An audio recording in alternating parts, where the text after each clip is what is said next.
Alright, let's talk about Beyond Oasis. Also known as the story of Thor on the Mega Drive, Beyond Oasis was one of the more notable action RPG titles on the Sega Genesis. It was created by a company called Ancient, who were responsible for other popular titles of the era, such as Streets of Rage 2 and ActRaiser 2. Ancient promised the biggest adventure game ever on the Genesis, right there on the box. And did they deliver? Well, pretty much, yeah. The game casts you as Ali, Prince of the Land of Oasis. While out adventuring for treasure in the Dark Sea caves by his lonesome, Ali discovers the fabled Golden Armlet, which contains the spirit of an ancient and powerful wizard. On the upside, it turns out he's one of those good wizards. On the downside, there was also a silver armlet possessed by one of the bad wizards who already found a new host. Together, they've already summoned an obscene number of orcs, rat monsters, and other minions, and they are terrorizing the shit out of the land of Oasis. Fortunately, the gold armlet is able to summon 4 different elemental spirits, which will help you in your quest to slash and kick nearly anyone who wasn't a human into oblivion. First, you'll get Ditto, a water spirit who can heal you and create devastating cyclone attacks. Then you have Ifrit, the bulky fire spirit who has a wide range of uses, ranging from destroying barriers, lighting torches and campfires, and of course, absolutely wrecking foes with fire-based attacks such as fire breathing and a multi-directional fire attack called the Melt Bomber. Then you get the shadow elemental, Shade, who prevents damage by taking one for the team, depleting your magic bar instead of your health bar. Shade also gives you the ability to have an out-of-body experience, leaving your physical form to check for dangers ahead. In addition to all of this, Shade can act as a living hookshot by being able to pull you across large chasms as long as there's a post nearby. Hey! Lastly, you have Bo, the plant spirit that stands in one spot, devouring enemies and breaking down doors. But mostly devouring enemies. Bo works great when you're trying to make a stand against a large number of bad guys at once. He even allows you to heal magic and health whenever you're standing in sunlight. Each of these companions can be summoned by firing an orb from your magic armlet at a nearby element. Water summons Ditto, a dark mirror summons Shade, and so on. Your SP gauge will slowly deplete the longer you have one out, but your bar can easily be replenished by use of items, or you can just let it slowly recharge on its own. The goal of the game is to collect all 4 spirits and defeat the wielder of the silver armlet, Agito. Getting to that goal will require a lot of open world adventuring, but with more of a beat-em-up slant than your average RPG of the day. You'll do this using a mix of special moves, weapons, and spirit abilities to explore the land of Oasis and solve dungeons filled with monsters and puzzles. Get out of here, you!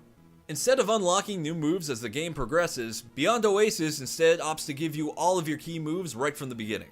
In addition to your default dagger, you'll get more weapons as the game progresses, such as swords, crossbows, and even bombs. Hey! Hey! No!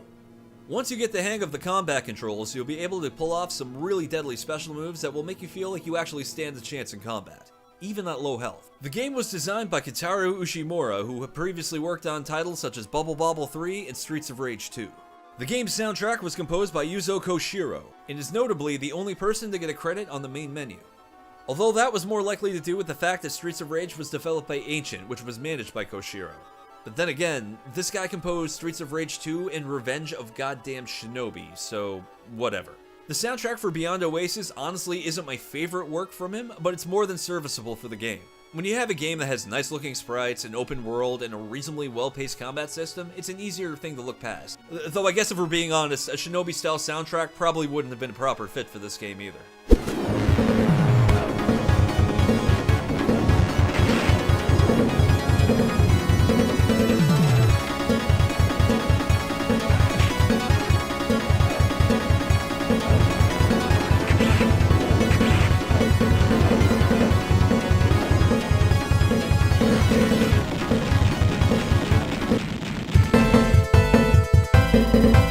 Well, damn.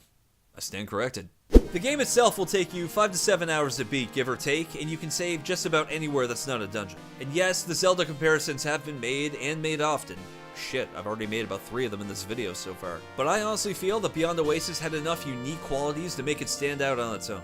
Its beat-em-up mechanics and lowered reliance on weapons and special items was a refreshing take on the genre. The Spirit Partner system made for a fun blend of combat and puzzle solving, and the game gave you enormous bosses to defeat with beautiful sprite work to boot. There is a lot to love about Beyond Oasis. Since its original release, Beyond Oasis has been ported several times, including Virtual Console and Steam, as well as several collections for the Xbox and PlayStation. So there's lots of different ways to play if you want to track it down. And afterwards, if you own a Saturn, you can play the game's prequel called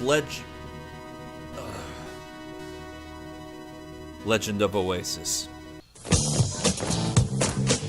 God damn it!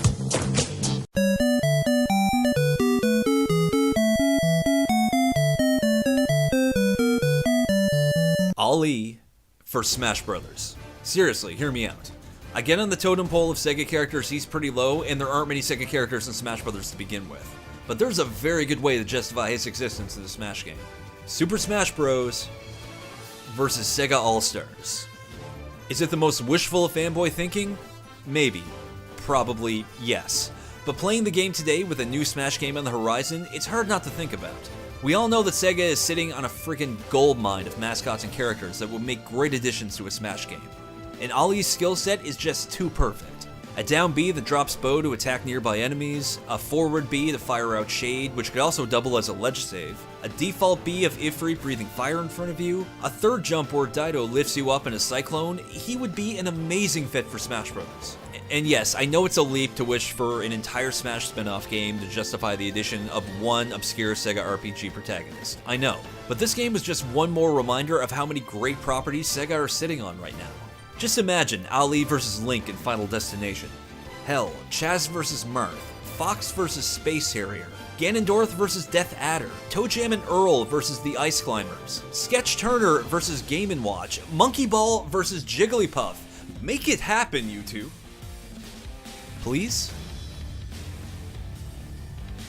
Pretty please? I swear to God, I will come down there and I will fuck.